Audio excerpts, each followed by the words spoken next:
Hey, it's Kevin. Thanks for stopping by another No BS social media update. Hard to believe we're a little over 40 videos in. We've been doing this about a year, and I don't want to say we're done because we're not done, but I think we've touched on, well, most of the basics of social media. So from here on out, what I'm really going to try to focus on are just some of the nuances of the basics. I wouldn't call it intermediate class, and I highly advise any videos you haven't watched, it's still fresh to go back and rewatch a video because, in all honesty, while some nuances of sites like Facebook or even maybe Twitter will change, the nuances, the concepts, the feelings behind social media, well, are always going to remain the same. Today we're talking about working smart. I've always joked it's better to work smart than it is to work hard.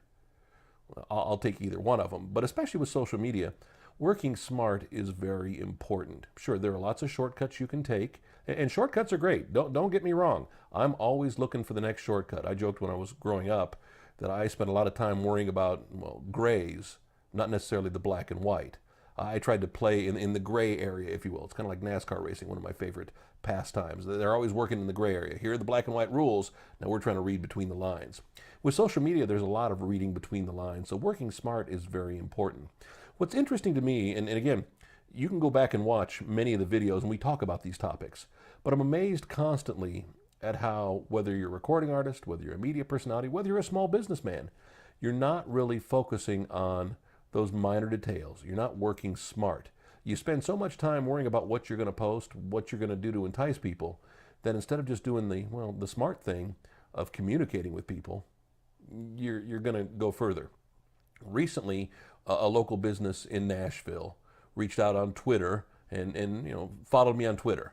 So I'm always interested in local businesses, whether I'm going to work with them or not. I always like to support local businesses, so I followed them back. And within a day, I got a direct message that said, "Hey, thanks for following us back. Hope you'll stop by, visit our restaurant. Ask for me. My name is John." Okay, great. So over the weekend, my wife and I decided to go visit this restaurant. And when I got up to the counter, I said, "So, who's John?" And the guy at the counter said, "That's me." And he's the guy who actually owns the restaurant, owns the franchise. And we got to talking about social media. And I told him what I did for a living. I told him I really, like to support people who believe in social media, who engage in social media. And he told me his son-in-law is a wannabe recording artist and told him the power of social media. And he's probably in his 50s, I would guess. And he's still not struggling with social media, but still trying to get a feel for it. And I told him, well, keep up the good work hard. We talked about posting, 3 times a day, 5 minutes, 3 times a day, and went about our dinner. Had a great meal, by the way. And then I made sure to post a picture later that night talking about stopping by the restaurant and getting the meal. Now, what I'd hoped for was to get a retweet, to get a thank you, whatever from John. And here we are now a few days removed and we still haven't heard anything. So John's getting part of it, but he's not working smart because basically I was doing his work for him.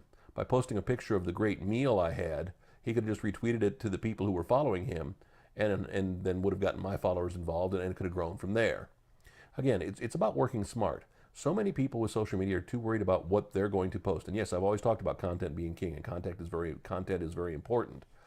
But also, well, your engagement, I would say, is almost equally as important. If you're trying to grow your followers, your friends, your fans, the whole routine, sure, creating content that's going to engage people is important, but that actual engagement is what's going to keep people in.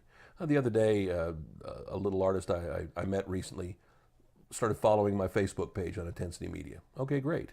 And then 5 days later, we lost a follower. And I thought maybe it was them, and it wasn't. But I don't know who it was. So I'm obviously not, creating content that engaged that person. And that's the hardest part about it is you're going to see the numbers go up and down, and you're not necessarily going to know why. So the key is focusing on the people who are engaging with you, making sure that you do like their comments back on Facebook, making sure you're retweeting them on Twitter, making sure you're replying to them, whatever it is, and engaging with them. I play that game a lot on Instagram, where a lot of social media companies will like a picture of what we do, and then will ask for a follow back. And I laugh because you can't follow somebody back who hasn't already followed you. And to me, it'd be almost more, smarter on their part to follow us. Hey, we really like what you do. Would love for you to follow us back.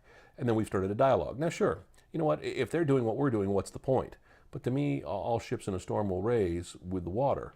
So I think it's important to help others while helping yourself. It's not like we're going to compete for the same business. There's so many fish in the ocean. Gosh, I'm using a lot of water analogies today. But I think it's very important for you to realize that you need to focus on Well, the smart stuff. There's so many artists who when they get a moment, well, again, I'm talking artists here. I work with small business. When you get a moment, you go through and you have what I call diarrhea of the post. You get on there and you just start slamming everything, and then you go dark for 8, 10, 12, 14, 24 hours, whatever it is. You have to be consistent. You have to understand the nuances of your fan base. We've talked about like researching your fan base and understanding your fan base and finding out what works and what doesn't. You got to experiment, but again, it's about working smart. So don't worry so much about the numbers. Worry about the big picture. Your numbers may be small. You may only have 1,000 fans, but if you're engaged with all of those 1,000 fans, it's going to say a lot. With Facebook, look sometimes with those posts. You may have 1,000 fans and you're only reaching 50, 100, if that much, on a post. So really, have you engaged them? So it's about working smart. Working hard, sure, but working smart too. Back with another No BS social media update next week. You can always find them on the website, nobssocial.com.